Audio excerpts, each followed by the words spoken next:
that sound good? Sure. All right. So now I'm recording. Thank you so much. Everybody, I am so honored to have this person in our podcast today. She has meant, I think she means more to me than she thinks she does. So we have Michelle Sorro on our podcast today. Hi, Michelle. How are you? Welcome. Hey there. Thank you so much for having me, and what a sweet opener. I really appreciate that. And I feel honored to be on your show. I really appreciate it. I really appreciate it.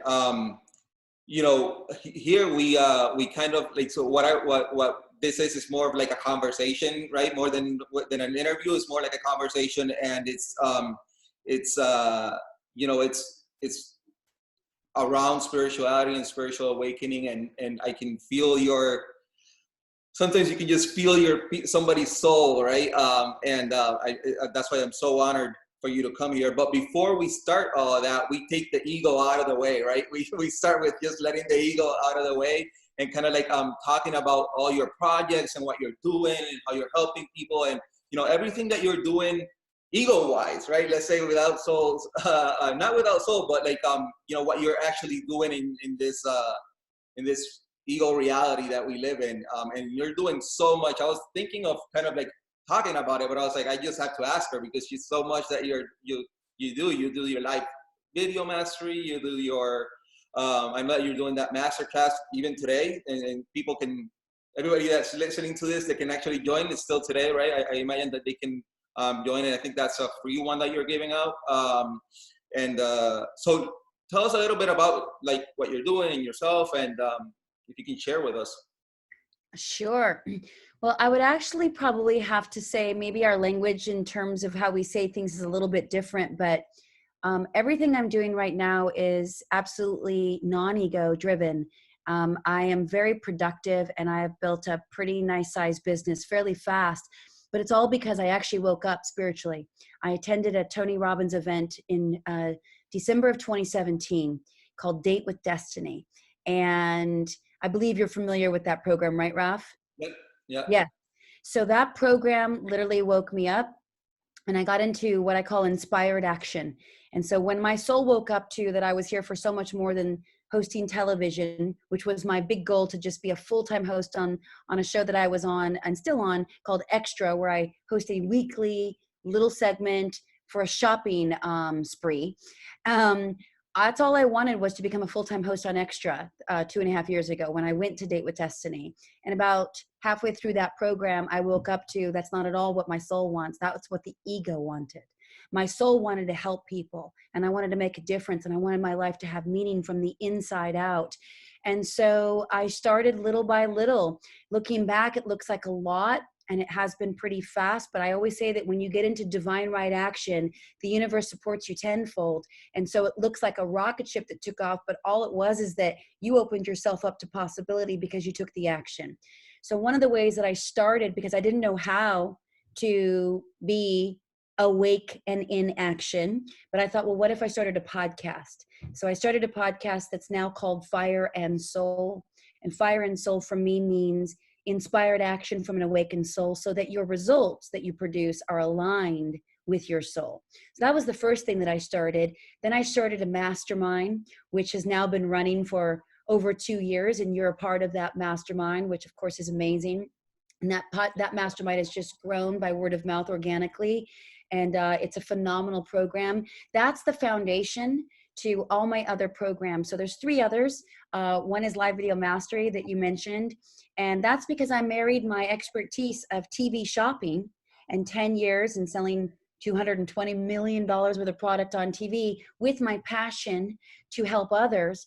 And it made sense because I know so many people that want to build up their online side business, or maybe turn it into a full-time side business like I have now, but they don't know where to start. So I took my years of TV shopping developed a conversion blueprint, which is basically a sales framework of how to deliver a message verbally that's razor sharp and clear. So it takes your expertise and it will literally turn into a pitch that will convert viewers into your offer.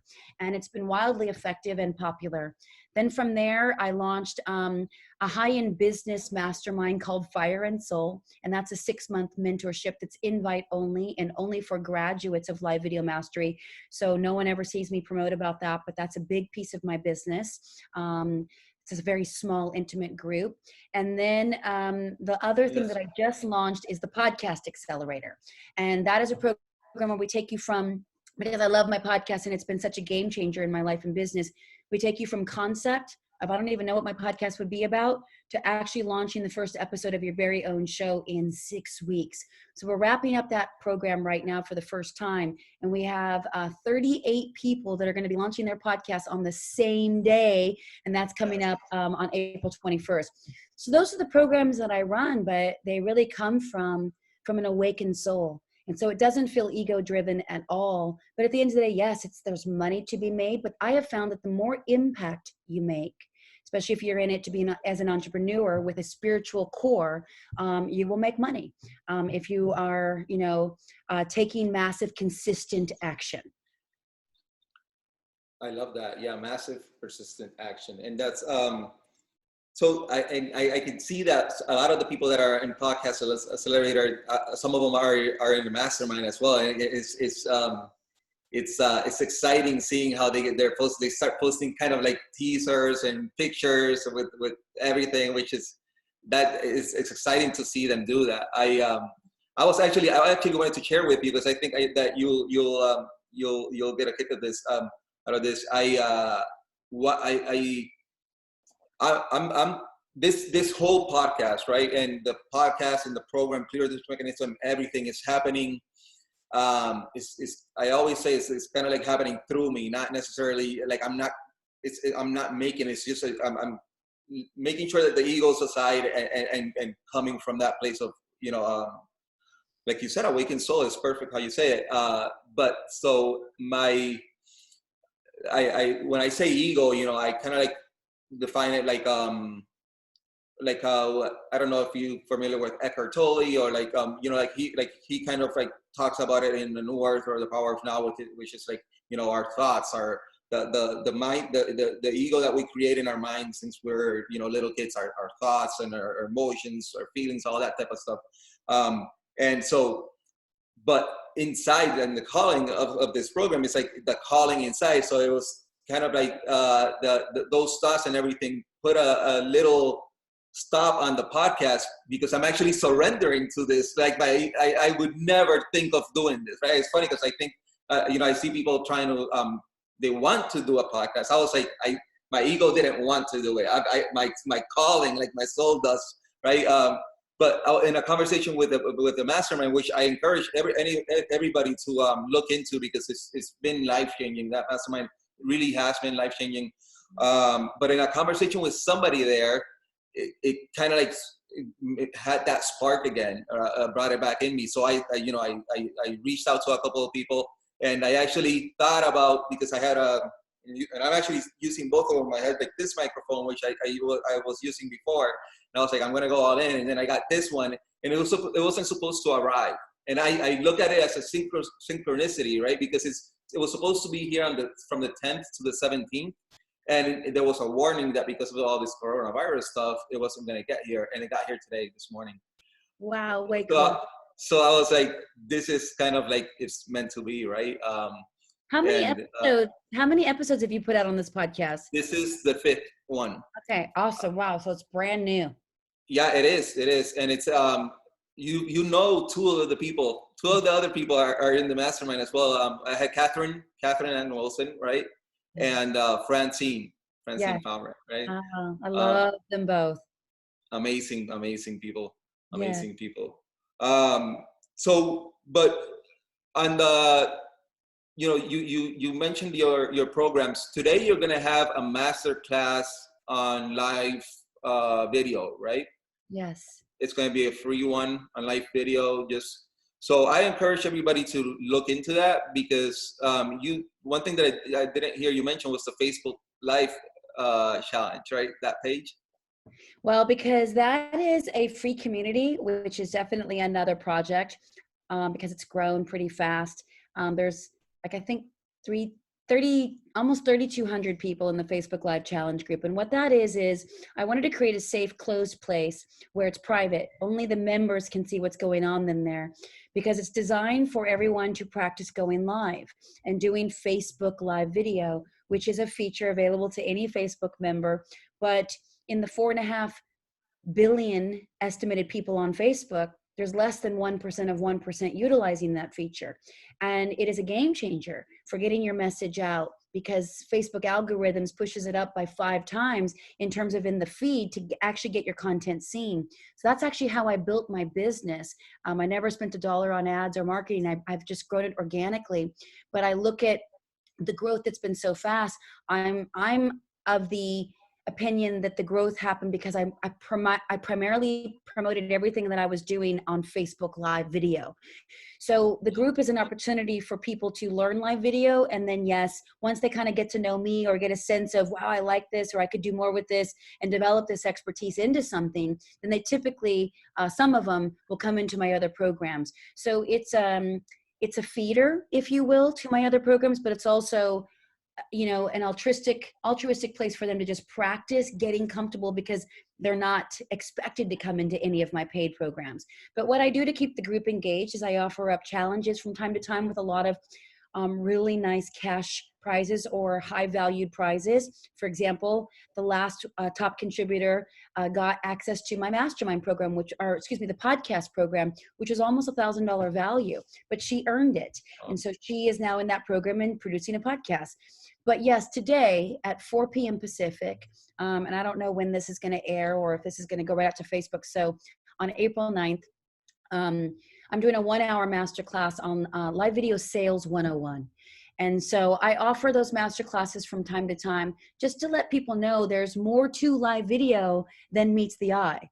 You know, this is a way to convert your viewers into potential customers, whether that be a free masterclass or a workshop or a mastermind or having them hear about your podcast.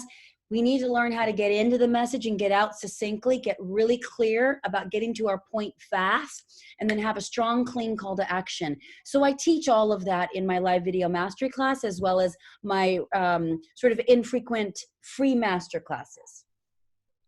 Nice. Nice. And I'm thinking that's actually how I got into the mastermind. It was first with Facebook Live Challenge. Michelle, I was in another mastermind when Michelle introduced me to Facebook. She was like, you know, she invited me to join Facebook Live Challenge. I love her. Yeah, she's amazing. And she's been through Live Video Mastery, by the way. Oh, really? I didn't know that. One of the biggest everyone loves the program, but she was a raving fan of that program, and I absolutely love her. And then that actually launched her into designing masterminds. So I was there with her and pushing her out of the sort of, you know, nest, if you will, of like, okay, it's time, you're ready. Now go and open up a mastermind in France online. And so she's doing it. And that's how you met her. And then that's how you met me. It's a beautiful thing. But that wouldn't have happened if she wouldn't have known how to pitch her mastermind in a way that was effective, that would convert her viewers into clients. Yeah. Well, I you know what? I didn't know that. And that's it's even more exciting now, because I remember when she was starting it, I was helping her with the site, with the website, and a couple of other things, but it was exciting how she was because I went through PBB too. So I did PBB workshop. So, you know, and I actually did it like twice. I actually went through the program twice. I know so many people that they bought it, and but I was helping her with that. So it's funny, and it was exciting to see how she launched that. She launched her website, the podcast, everything, right? I know. Yeah. So I guess going a little deeper and kind of like the soul place.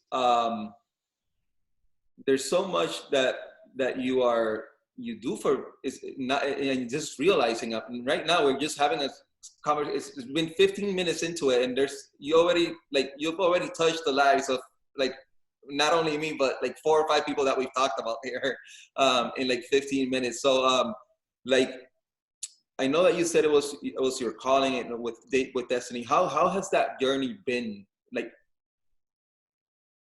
I guess soul wise, I'm talking about, like not necessarily from, you know, the I don't want to say not real. I don't want to say from the inside.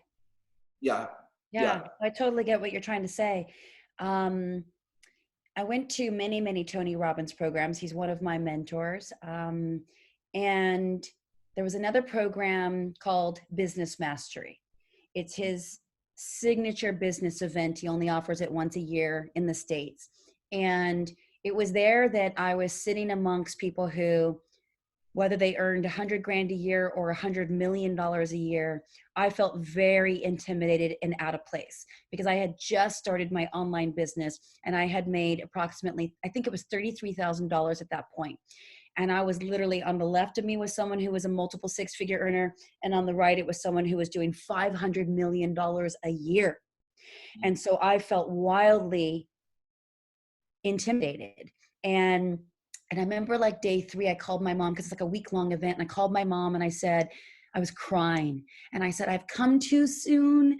I don't know what I'm doing here. I'm not a businesswoman. I don't know how to do this. I just wanted to help people, you know? So that was like the soul speaking, but the ego got in the way and said, you can't do this. You can't actually turn this into something. This is just a side thing, right? But my soul was like wanting more and wanting to help more, but also wanting to make a bigger impact. And so then I heard Tony say something and he said, let's be clear. I don't care if you're making $100,000 a year or $100 million a year. All business growth is a spiritual job. And I never forgot it. I remember where I was sitting. I remember what I was wearing. And I sat up and I was like, oh, okay, I can hear that. So, and then he went on to explain it. And the way that he explained it, I don't remember his exact words, but to answer your question, in my 2-year journey, because it's still really new, I have had to come back to what do I really want? What really matters? You know, what am I truly made for? And I have had to come back to my soul many, many times because as my business has grown and I'm reaching more people and my community is increasing, I have had like about every 6 months, I go to massive overwhelm and where I think I can't do it. It's too hard. I'm not cut out for this. I want to keep it really small, but yet it's expanding. So I have to just allow myself to surrender to that. And I just keep coming back to, if it's a spiritual job, then what do I need to do right now? And it's like, just focus on this moment, doing the best I can, being as present as I can, and taking care of the people right in front of me and letting go of all the rest. And the other part that really helped me in this time was I struggled before Date with Destiny. So that was 2 years and 4 months ago now. That first Date with Destiny that I attended, I struggled with whether or not I was really liked in life. I knew I was loved by a few people, right? My parents, my sister, and a couple of key friends, but I didn't really feel liked. And I didn't know what that was all about, but it was a massive pain for me my whole life. Well, now I'm in a business where I'm growing communities, thousands of people. And so I was convinced the first full year of my business that nobody really liked me, but they were just a part of my programs to be a part of a community that nobody else was creating, right? So I had created a community that I needed, and it was a lot of Tony people, and now it's grown so beyond that, but I didn't really feel like anyone really liked me. And so I would go to bed at night and just cry because I didn't think that people liked me. Well, it wasn't true, but I didn't know how to receive the love. And so as I went back to spiritual work, right, which is at the core foundation of all business growth and all relationship growth, I had to love myself. And so turning into a leader and then coming to terms with that, I became a conscious leader. And that was when I realized it's not even about me, but if I don't love myself and put an oxygen mask on myself first, then I can't grow anything. And I think deep down, That's the spiritual growth that Tony Robbins was talking about at Business Mastery. So now I have my tools and resources in place, my morning routines, my meditation practice, my breathwork practice, my journaling practice, my gratitude practice, which is my religion, reaching out to people that I care about, that I know need to hear from me on a regular basis. How are you? Not just how are you, but how are you on the inside, right? Because as I've grown in my business, I've attracted more and more people in my life that are also high performers, but they're deeply spiritual. And so when you are high performing, you oftentimes feel very alone in it, especially in the online entrepreneurial space. And so if at the core you're spiritual and conscious, then you really want to be connected to others that can remind you when you forget that you're loved and worthy and are enough exactly as you are. And you have to remind others. And there's nothing like being a conscious leader with large communities, which I do have, and I'm very grateful for. But when you're reminding people all the time that they are worthy, that they are capable, that they are loved, and that they matter, you start to condition your subconscious that that is true for you. And then when you're in that role of leadership, it's such a beautiful thing that I never expected to happen, which is I believe it now. And so now I can receive it, I live it, but it's been a journey, and it was a really painful one for that first year. But I'm not there anymore. I've completely gone through that growing pain. But that spiritual work of needing to love myself so that I wouldn't like ruin or sabotage subconsciously what I was developing, that was a key turning point in my business. And there'll be many more. Every new level, there's a new devil, right? They say. And I don't think of it as devil, but it's like ego that wants to come in and say, you can't keep growing. You can't build it beyond where it is. Who do you think you are? And you just have to keep coming back to what can I do right now? And how can I love myself even more right now and take care of this moment? I love that. Yeah. Just that present moment, right? Like being in the present moment, and just it's an ongoing, it's a never ending process, right? And if the thing is, like, if you don't, I always say, if you don't, if it's not done consistently, then it's going to be a present moment that you're not, you let it, you kind of like let it slide, and that ego just creeps back in and just gets right in there, right? And so it's something that has to be practiced consistently, right? Like consistently. And I love how that's one of the things that you keep present, right? Every time, every time. And I also know when I was first starting into the mastermind, and I have one of the other interviews that we did was with a customer of mine. He's been awake for a lot longer than I have.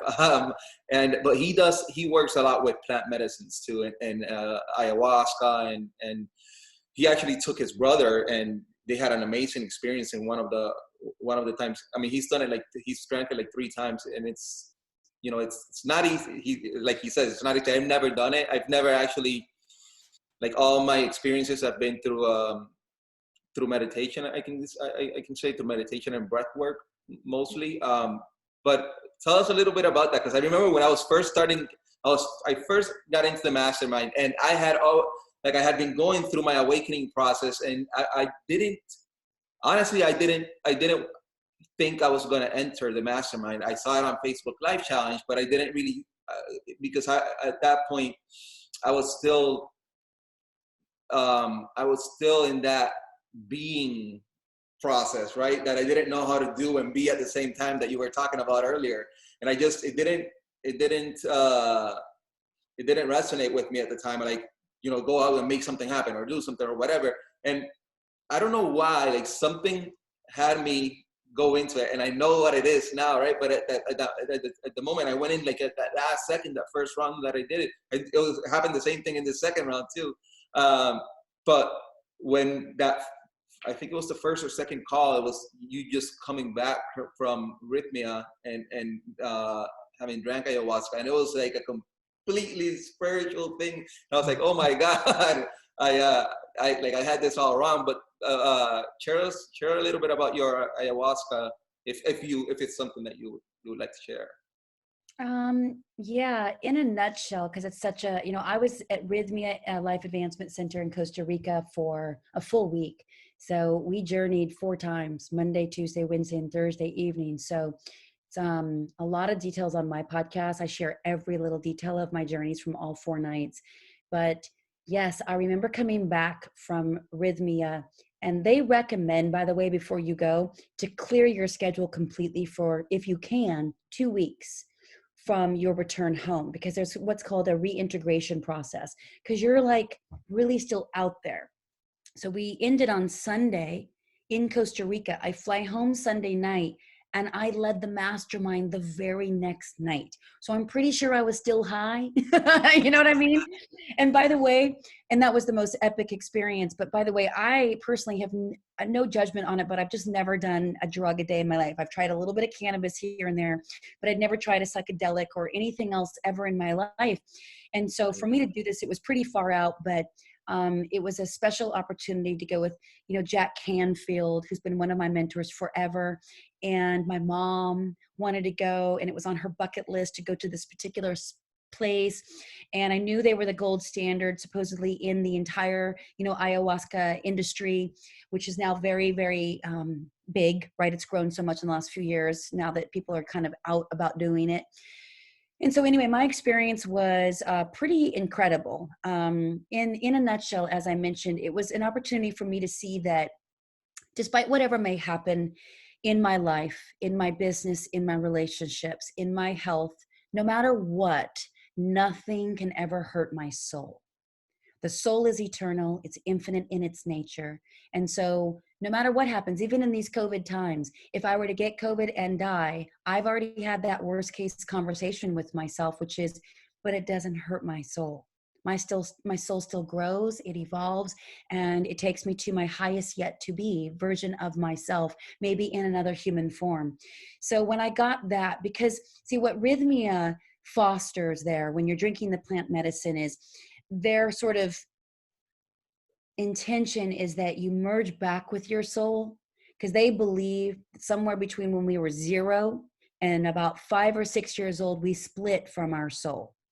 And then we become conditioned to limiting beliefs and fears and constructs that maybe we saw, growing up, or that we started to hear, amongst our friends and peer groups, our communities, etc. And so we are no longer that unabashed, completely free and uninhibited, wild, beautiful, untamed soul, which is now what we're all trying to get back to. And so see, some people overdrink or oversex or overwork because they're trying to get to that completion that they felt when they were completely one with their soul. So Rhythmia teaches that. So what they say is that we find in the journeys is that you'll see the moment that you split. Mm-hmm. And so I was able to see it, and it was actually in the moment that I was born. And I was born, and I had a feeling this was true about me before I ever went to Rhythmia, because I'd been doing a lot of deep spiritual work for 3 decades. But to actually get to relive it was a whole nother level, because I lived it. What it was is that I was born with super hyper jaundice, and so I was about to die. And so from the moment that I was born, I was, as my mom says, yanked out of her womb, and they almost broke my shoulder. And then she didn't even get to hold me. And I was immediately put into an incubator for 3 full days.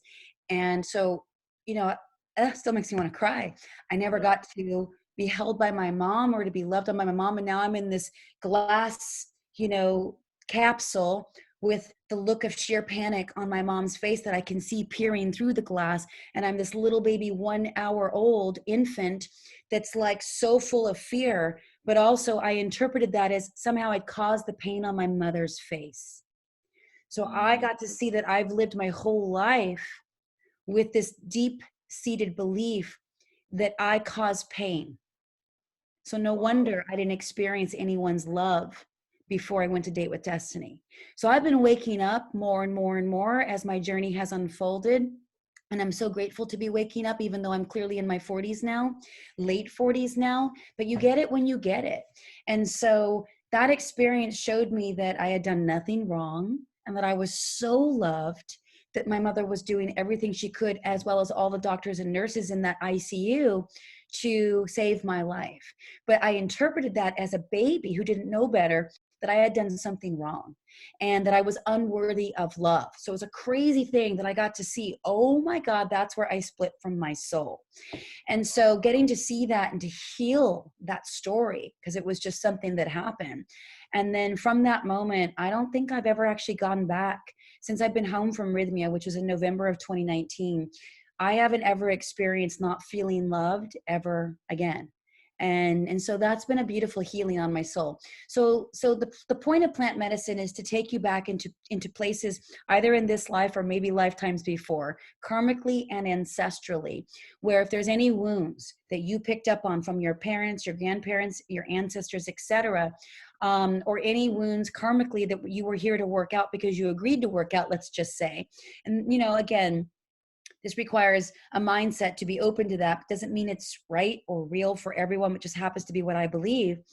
And so it's a way to heal any of those old wounds that you might not have been able to connect those dots, kind of trying to figure it out all through life. Why am I so driven? Why am I so ambitious? Why can't I make relationships work? Whatever it is for anyone. Why can't I make money? Why can't I seem to, you know, lose those 20 pounds? Whatever that story's been, that's been a theme for so many people's lives, I believe that can be fundamentally uncovered now that I've experienced it, because I went in the most skeptical of all. But now that I've experienced that oneness on a whole nother dimension and the infinite love that's always available to me once I am actually one with my soul and I live it from the inside out, I believe that what Rhythmia is doing is really beautiful. And I would highly recommend it to anyone who's intrigued. You can't just recommend ayahuasca to anyone that's not already sort of open to it, because the medicine will call us. You know, I had been asked for 2 years to try it here, to try it there. And I'd always said, no way. And even when Jack Canfield asked me, I still was like, I said yes, but I told my mom right after, there's no way I'm going. I would never do ayahuasca. But then the medicine started to call me. I was starting to have various conversations with people so unexpectedly that, like, not only had tried it, but were going back that same week with Jack's group. I was like, okay, this is very interesting. And so I allowed myself to stay open and curious to the nudge. But unless that's there, I don't recommend it for anyone. I've got people that say, I haven't ever thought I'd do it, but I don't know. I just wanted to ask you, what do you recommend? I'm like, it's not for you right now. When you are genuinely intrigued and curious and open about it, you will know. And at that point, I'm happy to share. But for right now, it's not calling you, right? So that was my take. And I am going to go back. We're all going back. Jack Canfield, a bunch of us, including my mom, we're all going back as a 1-year anniversary in November. And I don't know if I'll ever go again past that. Who knows? I didn't even think I'd go back a second time. I didn't even think I'd go a first time. But we're going back because I think I got some basics out of the way, but I'm ready to go deeper and to really know this place of absolute perfect love and oneness. I'm ready for that kind of a journey. That's amazing. That's amazing. I feel the same way. I've never, you know, like you, I've never done any type of psychedelics or drugs apart. The only thing that I have done is cannabis, and it hasn't been like a consistent thing, right? It's just been a couple of times. I mean, when I was a lot younger, right? When I was like in my teens, like my 15 or 16, I guess that's when I kind of like dabbled with it the most. But mine happened through meditation, and everything everything that has, and it was just like a boom, like out of nowhere. So what you're saying, like when it's calling you, when that oneness, or when that remembrance, right, it's calling you, it's gonna happen. However it is, right? But I've spoken with a lot of people that have done it, but I just don't feel that calling. So I appreciate you saying that, because a lot of people just say, yeah, you have to do it. Like, you have to do it. And I really don't feel like it is for everyone at that present moment. Right? It is not. It's a level of consciousness that's ready for it. And I remember being so shocked that Jack Canfield was doing it. So he's, obviously the co-author of Chicken Soup for the Soul and the Success Principles, and pretty prolific in the personal development space, to say the least, a genuine conscious leader. And I had been following his work for 3 decades. And so when I had the honor to have him on my podcast, I was so blown away. But what shocked me even more is that I knew he had been a big meditator, just like you, like for over 40 years. That was his gateway to oneness. And so I remember asking him on my podcast, what does ayahuasca give to you that meditation doesn't? And that's when he explained it, which was like, if I ever thought I experienced a oneness through meditation, this just took everything to the next level. It was a whole nother dimension. And so it still didn't convince me. I was still very skeptical. And I was like, yeah, I don't think so. That's for those people who do drugs, right? And and then, and so yeah, I agree with you. It's not for everyone, not right now, but I do believe more and more people are going to be doing it, and more people will be waking up. But it's not because I've said you've got to go do it. I do not recommend that people talk about ayahuasca that way. It's incredibly sacred. The other thing that you mentioned is one of your modalities is breath work.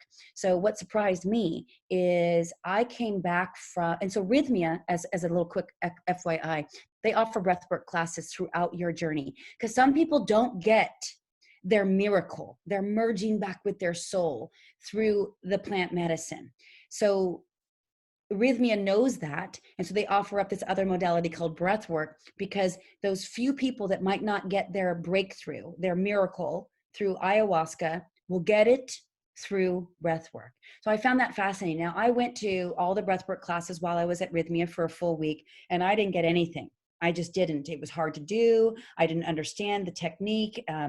It exhausted me. It enraged me. I was not into it at all. However, 2 months later, I go to Panache Desai, who is my spiritual teacher's 4 or 5 day immersion program in Palm Springs, California at the end of January. So it was 2 months later.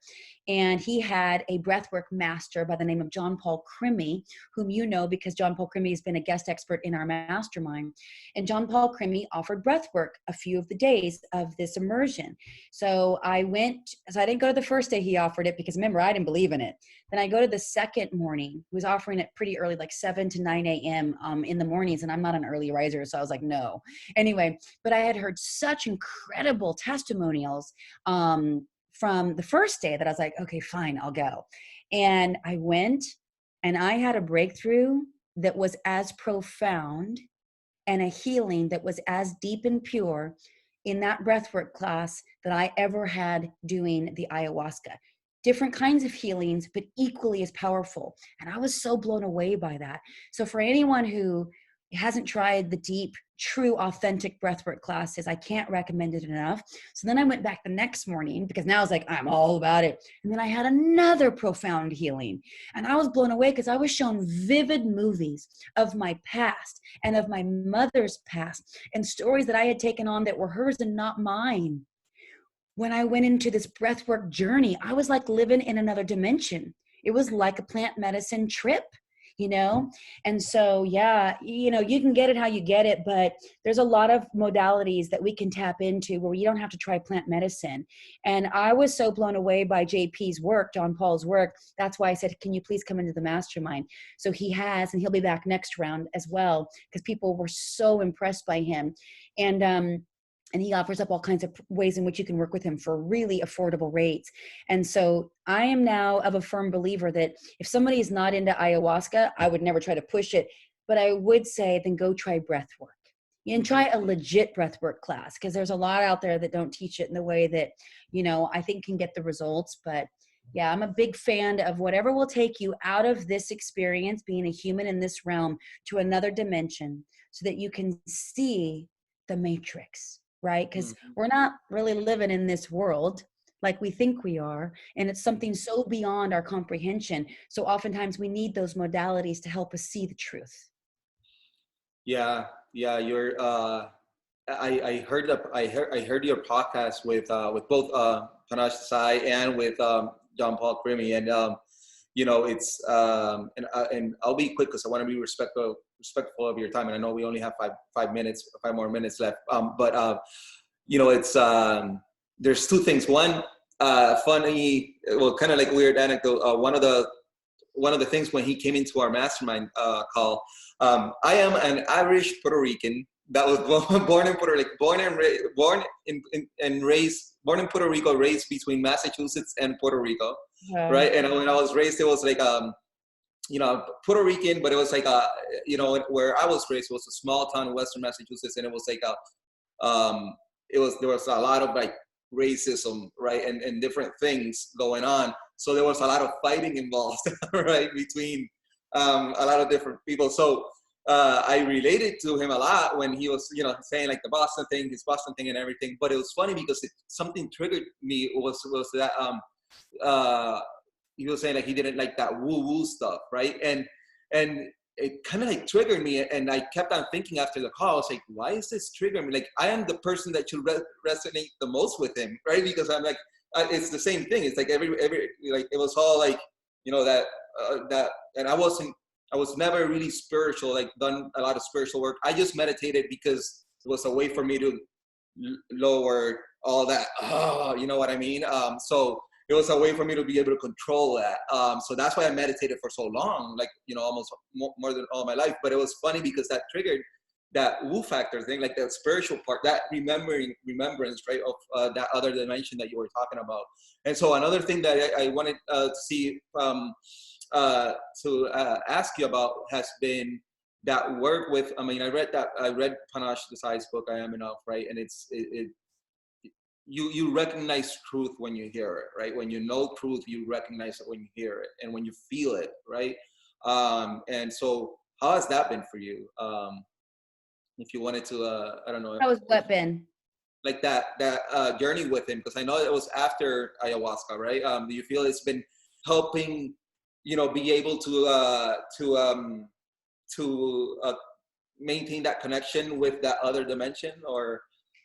Yeah. So as soon as I completed that 4.5-day immersion that I mentioned with Panache in January, and I should also mention, I had never heard of Panache Desai, even though most of the world had. He's a wildly successful spiritual leader. He's been on the Oprah Super Soul Sunday. He's a best-selling author and has a huge, huge following. But I'd never heard of him. And so he was a guest of Jack Canfield's at Rhythmia. That's how I met him.